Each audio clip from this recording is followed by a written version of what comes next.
இயேசுவில் என் அன்புமிக்க சகோதர சகோதரிகளே, இன்று நாம் இந்த சாம்பல் புதன், திருநீற்று புதன், விபூதி புதன் வழியாக இந்த மகிழ்ச்சியான காலத்தை தொடங்குகிறோம்.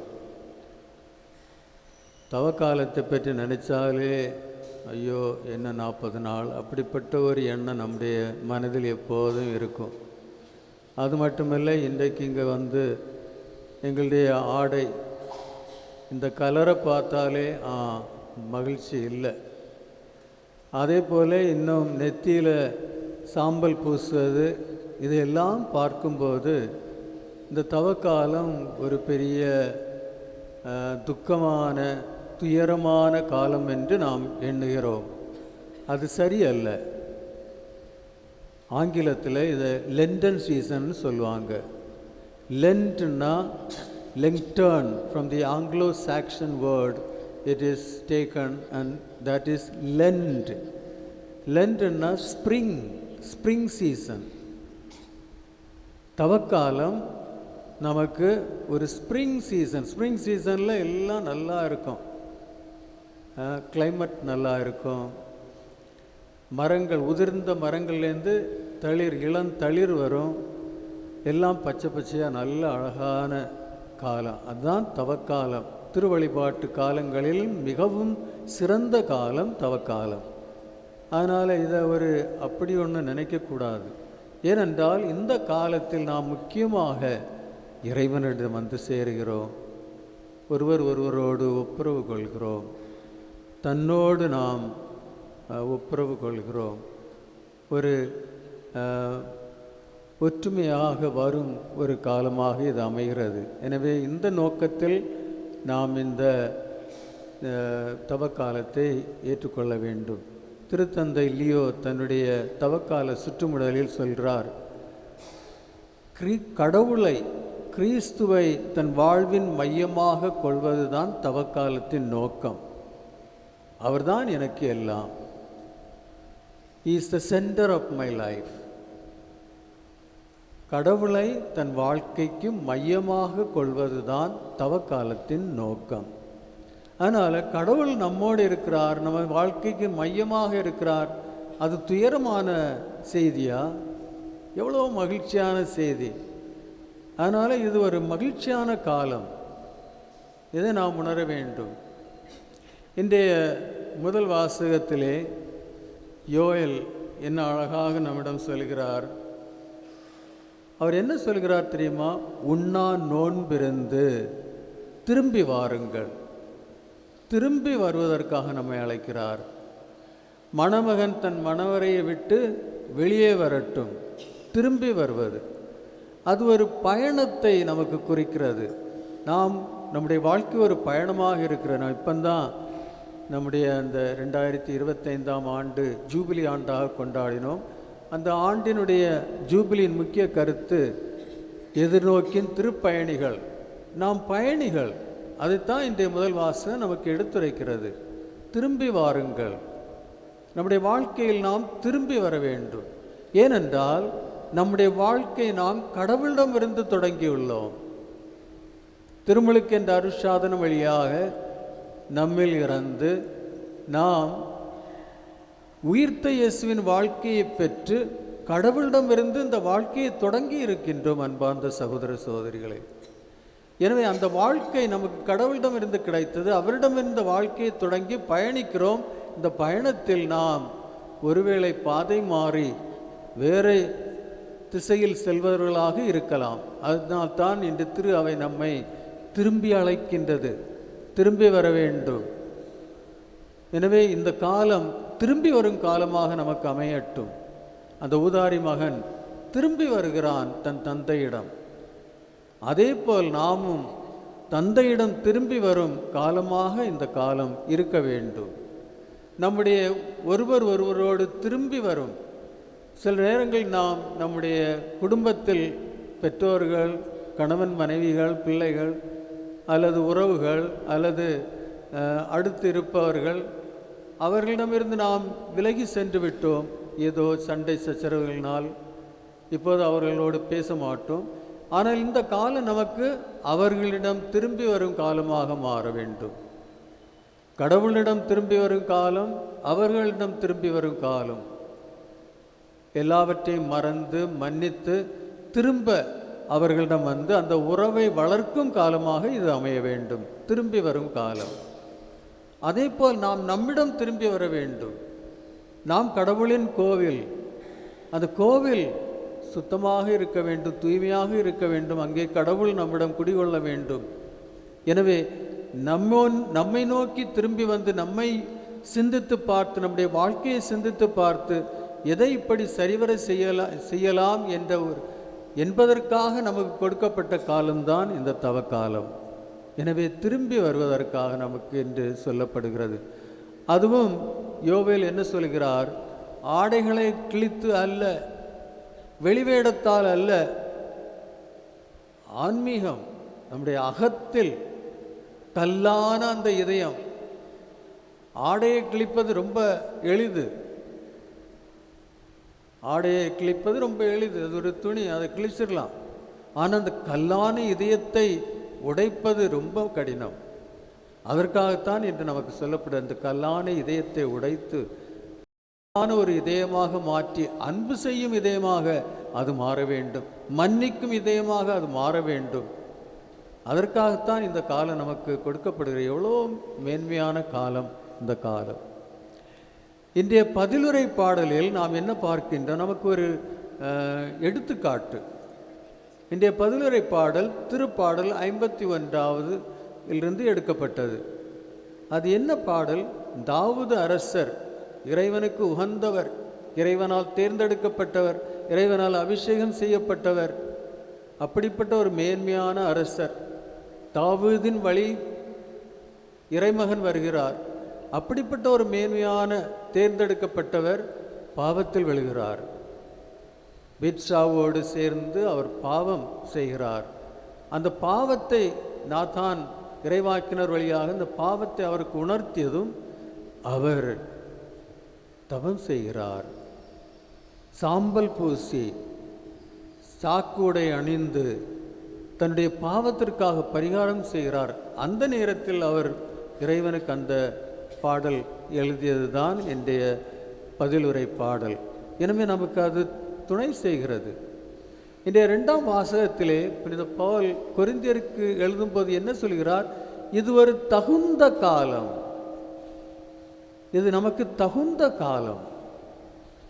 ஆனால் காலம் என்று சொல்லும்போது தகுந்த காலம் என்று விபூதிப்புதனிலிருந்து ஏப்ரல் 5ஆம் தேதி வரை, இன்னைக்கு பிப்ரவரி 18ஆம் தேதி, ஏப்ரல் 5ஆம் தேதி, அந்த காலத்தை அவர் சொல்லவில்லை. கலண்டரை பற்றி, கலண்டர் நேரத்தை பற்றி அவர் சொல்லவில்லை. அவர் சொல்வது இது கைரோஸ், ஒரு நல்ல காலம், தகுந்த காலம், இறைவனோடு இணைந்து பயணிக்கும் ஒரு காலம். அதைத்தான், அதுதான் இது தகுந்த காலம். நாம் இதையெல்லாம் விட்டுவிட்டு இந்த முயற்சிகளால், தவக்கால முயற்சிகளாலும் ஆன்மீக செயல்களாலும் நாம் எல்லாவற்றையும் விட்டுவிட்டு தூய்மையாக்கப்பட்டு இறைவனோடு ஒன்றித்திருக்கும்போது அந்த காலத்தை பற்றி சொல்ல, இது தகுந்த காலம், இறைவனிடம் வந்து சேர்வதற்கான தகுந்த காலம். அதைத்தான் இன்று இந்த 2ஆம் வாசகம் நமக்கு எடுத்துரைக்கிறது. இன்றைய நற்செய்தியிலே இயேசு நமக்கு 3 தவக்காலத்தின் 3 தூண்களை நமக்கு எடுத்து கூறுகிறார். அறச்செயல்கள், இறைவேண்டல், நோன்பிருத்தல். அறச்செயல்கள், இறைவேண்டல், நோன்பிருத்தல். அறச்செயல்கள், நாம் பிறருக்கு தர்மம் கொடுக்கும்போது, பிறருக்கு உதவி செய்யும்போது, போப்லியோ திலக்ஷித்தே அதில் தெளிவாக சொல்கிறாரு, திரு அவை ஏழைகளுக்கு திரு அவையாக இருக்க வேண்டும். நம்முடைய கரிசனைகள் நம்மை சுற்றி இருக்கும் தேவையில் இருப்பவர்களுக்காக நாம் வாழ வேண்டுபவர்களாக இருக்க வேண்டும். அதையும் இன்றைய நற்செய்தியில் ஆண்டவர் என்ன சொல்வார்? அறச்செயல்களை நீங்கள் பிறர் பார்க்கும்படி வெளிவேடத்திற்காக செய்யக்கூடாது. அப்படி செய்யும்போது நாம் என்ன செய்கிறோம் என்றால், நாம் சில அறச்செயல்களை செய்கிறோம், அதன் வழியாக நமக்கு பேரும் புகழும் கிடைக்க வேண்டும் என்று நாம் அந்த எண்ணத்தில் செய்யும்போது நாம் பிறரை ஒரு பொருளாக கருதுகிறோம். என்னுடைய பேருக்கும் புகழுக்கும் நான் அந்த நபரை உபயோகிக்கிறேன், பயன்படுத்துகிறேன். அது பயன்படுத்தும் பிறனை நாம் ஒரு பொருளாக காண்கிறோம். அது மிகப்பெரிய பாவம். சில நேரங்களில் நாம் நல்ல செயல்களை செய்கிறோம் பிறருக்கு. எதற்காக செய்கிறோம்? அந்த செயல்கள் வழியாக எனக்கு பேரும் புகழும் கிடைக்க வேண்டும். அப்படி நாம் அந்த எண்ணத்தில் நாம் என்ன நல்ல காரியங்களை செய்கிறோமோ அது ஒரு பாவமாக மாறுகிறது. ஏனென்றால் நாம் அவர்களை பொருளாக கருதுகிறோம். அதனால்தான் இயேசு சொல்கிறார், யாரும் அறியாமல் வெளிவேடத்திற்காக அல்ல, அவர்கள் மீதுள்ள அன்பால் நாம் மறைவாக அவர்களுக்கு அந்த இதை கொடுக்க வேண்டும். அதான் இதனுடைய முக்கியம். நிறைய பேர் தவசு காலத்தில் நாங்கள் எல்லா பாவங்களுக்கும் சாப்பாடு போட்டோம். தவசு காலத்தில் நான் 40 நாள் தண்ணீர் மட்டும் குடிச்சிட்டு இருந்தேன். இதெல்லாம்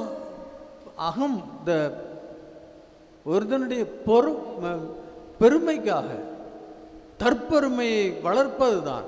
சில நேரங்களில் நம்முடைய தவக்கால செயல்கள் நம்மை தற்பெருமையை வளர்க்கிறது.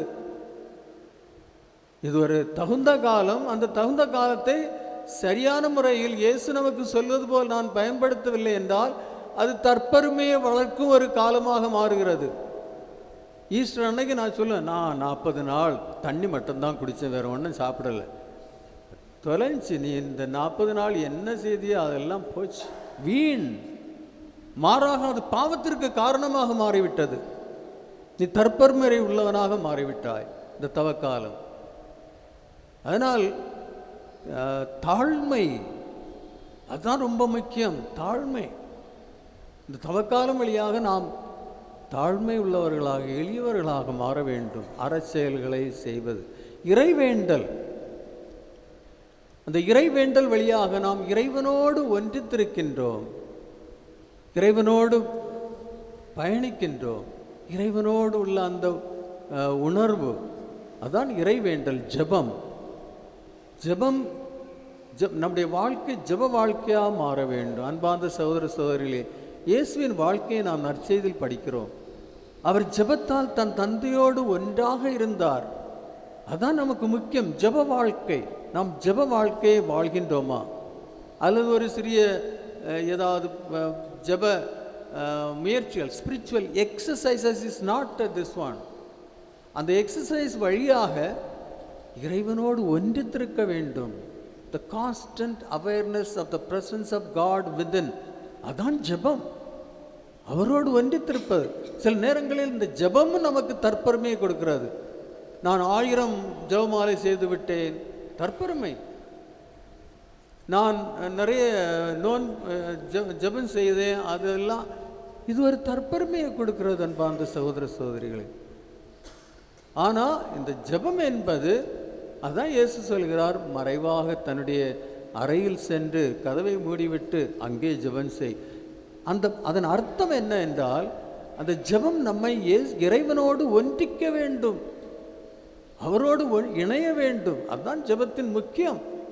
வெளிப்படையாக எல்லாரும் முன்னாலேயும் பரிசேயர்களைப் போல் அதற்காக அல்ல. அதைத்தான் இயேசு தெளிவாக நமக்கு சொல்கிறார். இறைவேண்டல் 2வது. 3வது நோன்பிருத்தல். நோன்பிருத்தல் என்பது, நோன்பு பற்றி திருச்சபை நமக்கு தெளிவாக கட்டளைகளை கொடுத்திருக்கின்றது. ஆனால் நோன்பின் நோக்கம் என்ன? தன்னை சிந்தித்து பார்ப்பது, தன்னிடம் செல்வது. என்னுடைய பசி, என்னுடைய தேவைகள், இதையெல்லாம் உணர்ந்து பிறருடைய தேவைகளை நினைத்து அந்த தேவைகளை குறைத்து பிறருக்கு அந்த தேவைகளை செய்வது நோன்பிருத்தல். அதுதான். சில நேரங்களில் இந்த தபசு காலம் 40 நாள் நோன்பிருத்து அந்த இதெல்லாம் சேகரித்து நம்ம பணக்காரன் ஆகிறோம். ஆனால் நோன்பு இருக்கும்போது ஒருவேளை சாப்பாடு நீ சாப்பிடவில்லை என்றால் அந்த சாப்பாடு உனக்கு சொந்தம் இல்லை. தேவையில் இருக்கும் ஒரு ஏழைக்கு அது சொந்தம். அதை கொடுக்கணும், அதை கொடுக்க வேண்டும். அதான் பழைய காலத்துல எல்லாம் தபசு காலத்தில் நான் என்னுடைய அறிவில், என்னுடைய நாலேஜில் அம்மா அந்த தபசு காலத்தில் அந்த ஒருபடி சோறை எல்லாம் எடுத்து வெறு தனி பானையில் வச்சுருவாங்க. அது நமக்கு இல்லை என்றால் நாம் சாப்பிடாம இருக்கிறோம், அது வேறு ஆளுக்கு சொந்தம், அதை பிறகு ஏழைகளுக்கு கொடுத்துருவாங்க. அதை நான் பார்த்துருக்குறேன். ஆனால் இப்போ அதெல்லாம் மாறிட்டு. அதனால் நோன்பிருத்தல் தன்னோய். சில நேரங்களில் நம்ம நோன்பு இருக்கிறோம், இன்றைக்கு நோன்பு, இன்றைக்கு நாம் ஃபாஸ்டிங் என்னைக்கு ஃபாஸ்டிங்கோ அன்னைக்கு நல்லா பசிக்கும் இல்லையா? இது நம்முடைய உணர்வு. மற்ற நாட்களில் சாப்பாடு நேரம் நம்ம தெரியாது, நம்ம வேலையை செய்துகிட்டே இருப்போம், ரொம்ப பிஸியாக இருப்போம், அவ்வளோ ஒன்றும் அதை பற்றி ஏன்னு சொன்னால் சாப்பிட போகிறோம், அந்த இது இருக்குது நம்முடைய மனதில். ஆனால் நோன்பு, இந்த ஃபாஸ்டிங், இன்னைக்கு காலையிலேயே நீங்கள் நினச்சிருப்பீங்க, ஐயோ இன்னைக்கு நோன்பு, பிரேக்ஃபாஸ்ட் சாப்பிடலாமா இல்லை லஞ்சு சாப்பிடலாமா, அல்லது சாயங்காலம் நைட்டு சப்பர் சாப்பிடலாமா, என்ன சாப்பிடலாம்? சரி, காலையில் பிரேக்ஃபாஸ்ட்டு சின்னதாக இருக்கும், அதனால் மத்தியானம் பெரிய சாப்பாடு, அது ஒரு சாப்பாடு சாப்பிடுவோம். அது நோன்பு இருத்தலா? அதனால் அந்த மனம் அதையே பற்றி நினைத்திருக்கிறதுனால காலையிலேயே பசிக்கும். நோன்பு இருக்க நாட்களில் காலையிலேயே பசிக்க தொடங்கும். அந்த நேரத்தில் ரொம்ப கஷ்டமாக இருக்கு, எதையெல்லாம் எடுத்து சாப்பிடலாம் அப்படின்னு ஒரு இது. அந்த நேரத்தில் நம்ம உணர நம்முடைய சகிப்புத்தன்மை, என்னுடைய தேவைகளை குறைத்து பிறருடைய தேவைகளை அறிந்து அவர்களுக்கு நான் உதவி செய்ய முன்வருவது, அதான் நோன்பிருத்தல். எனவே இந்த முறையில் கடவுள் இயேசு நமக்கு இதை கற்பிக்கிறார். நம்முடைய திருத்தந்தை இந்த தவக்கால சுற்றுமடலுக்காக திருத்தந்தை லியோ தெளிவாக இதை எடுத்துரைச்சிருக்கிறார். அவருடைய சுற்றுமடலில் அவர் சொல்கிறார், தவக்காலம் மனமாற்றத்தின் காலம், மனமாற்றத்தின் காலம். அந்த மனமாற்றம் 3 வகைகளில் அவர் நமக்கு தெளிவாக சொல்லியிருக்கிறார். முதல் செவிமடுத்தல், நோன்பிருத்தல், இணைந்து பயணித்தல். இந்த 3 வார்த்தைகளை அவர் உபயோகிக்கிறார். முதல்ல செவிமடுத்தல், மனமாற்றம். இந்த காலம் மனமாற்றத்தின் காலம். நம்மிடம் ஒரு மனம் திரும்புதல், அதான் இந்த முதல் வாசகம். திரும்புதல், திரும்பி வருவது, இறைவனிடம் வருவது, மனமாற்றம். அந்த மனமாற்றம் 3 வகைகளில் நாம் செய்யலாம். செவிமடுத்தலும் 3 வகைகளில் செய்யலாம். இறைவனுக்கு செவிமடுக்க வேண்டும். நாம் இறைவனுக்கு முதலாக செவிமடுக்க வேண்டும். அவர் சொல்வதை கேட்க வேண்டும். அதுக்கு தெளிவாக நம்ம செய்ய வேண்டும் என்றால் நாம் விவிலியத்தை படிக்க வேண்டும், இறை வார்த்தையை படிக்க வேண்டும். அது இறைவனுக்கு செவிமடுப்பது. நாம் விவிலியத்தை புரட்டும் போது, நற்செய்திகளை புரட்டும் போது நம்முடைய உள்ளத்தையும் புரட்ட வேண்டும், அதை ஆராய்ந்து பார்க்க வேண்டும். ஒவ்வொரு இறை வார்த்தையும் நம் இதயத்தை சிந்திக்க அது தொடணும். இறை வார்த்தை நம் இதயத்தை தொட வேண்டும். அப்படிப்பட்ட ஒரு விவிலிய படிப்பு, நற்செய்தி படிப்பு நாம் செய்ய வேண்டும். நம்ம இந்த தபசுகா 40 நாட்கள், இன்னும் ஒரு 10 நாட்கள் சேர்ந்தால் 50 நாட்கள். இந்த 50 நாட்களில் நாம் முழு பைபிளையும் 1 மணிக்கூர், ஒரு நாள் 1 மணிக்கூர் நீங்கள் செலவிட்டால் 50 நாட்களில் இந்த முழு பைபிளை படிக்கலாம். பக்தியோடு, உணர்வோடு, அது நம்முடைய இதயத்தை தொடும் வண்ணம். அதன் வழியாக நாம் இறைவனுக்கு செவிமடுக்கிறோம். எனவே செவிமடுத்தல். 2வது செவிமடுத்தல், மற்றவர்களுக்கு செவிமடுத்தல். கணவன் மனைவிக்கு செவிமடுப்பது, மனைவி கணவனுக்கு செவிமடுப்பது, பெற்றோர் பிள்ளைகளுக்கு, உறவினர்களுக்கு, பிறருக்கு செவிமடுக்க வேண்டும். அவர்கள் சொல்வதை கேட்க வேண்டும். அவர்களுக்கு செவிமடுப்பது என்றது அவர்களோட உறவை வளர்ப்பது. இன்றைய குடும்பங்களில் நாம் என்ன பார்க்கிறோம்? யாராவது யாருக்காவது செவிமடுக்கிறாங்களா? செவிடனாக இருக்கிறாங்க. ஏன்னா எப்பவுமே அந்த மொபைலையே நோண்டிட்டு இருக்கிறோம். மற்றவர்களுக்கு யாருக்கும் நமக்கு நேரம் இல்லை. அந்த மொபைல்லே நோண்டிட்டு இருக்கிறோம், லேப்டாப்பை நோண்டிட்டு இருக்கிறோம், அந்த சிஸ்டத்திலே இருக்கிறோம்.